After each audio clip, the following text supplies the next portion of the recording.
નમસ્કાર, star India TV ન્યૂઝમાં આપનું હાર્દિક સ્વાગત છે। હું છું હેમલતા ત્રિવેદી। મહત્વના સમાચાર। તાપીના સોનગઢના હનુમંતિયા ગામેથી દીપડો પાંજરે પુરાયો। તાપીના સોનગઢના હનુમંતિયા ગામેથી કદાવર દીપડો પાંજરે પુરાઈ ગ્રામજનોને ભયમાંથી મળી મુક્તિ। તાપી જિલ્લાના સોનગઢ તાલુકામાં આવેલા હનુમંતિયા ગામમાં છેલ્લા કેટલાક સમયથી ભયનો માહોલ સર્જનાર એક દીપડો આખરે વન વિભાગના પાંજરામાં કેદ થઈ ગયો છે। આશરે 6 વર્ષના દીપડાને મારણ સાથેનું પાંજરું ગોઠવીને સફળતાપૂર્વક ઝડપી લેવામાં આવતા સ્થાનિક ગ્રામજનોએ રાહતનો શ્વાસ લીધો છે।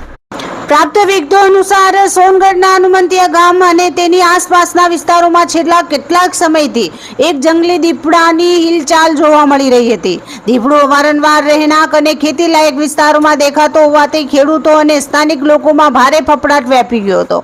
આ અંગે ગ્રામજનો દ્વારા તાત્કાલિક સ્થાનિક વન વિભાગને જાણ કરી દીપડાને પકડવા માટે સત્તાવાર ફરિયાદ કરવામાં આવી હતી।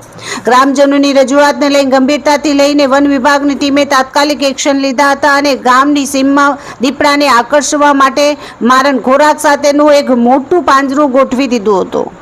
વન વિભાગ દ્વારા ગોઠવવામાં આવેલી આ ટ્રેપ આખરે સફળ સાબિત થઈ છે। શિકારની શોધમાં નીકળેલો આ કદાવર દીપડો મારણની લાલચમાં પાંજરા પાસે પહોંચ્યો હતો અને અંદર પ્રવેશતા જ પાંજરું બંધ થઈ જતા તે સુરક્ષિત રીતે કેદ થઈ ગયો હતો। વન વિભાગના અધિકારીઓની પ્રાથમિક તપાસ મુજબ પકડાયેલો આ દીપડો આશરે 6 વર્ષની ઉંમરનો પૂર્ણ વિકસિત નર દીપડો છે। સવારે પાંજરામાં દીપડો પુરાયો હોવાની જાણ થતાં જ તેને જોવા માટે ગ્રામજનોના ટોળા એકત્ર થઈ ગયા હતા।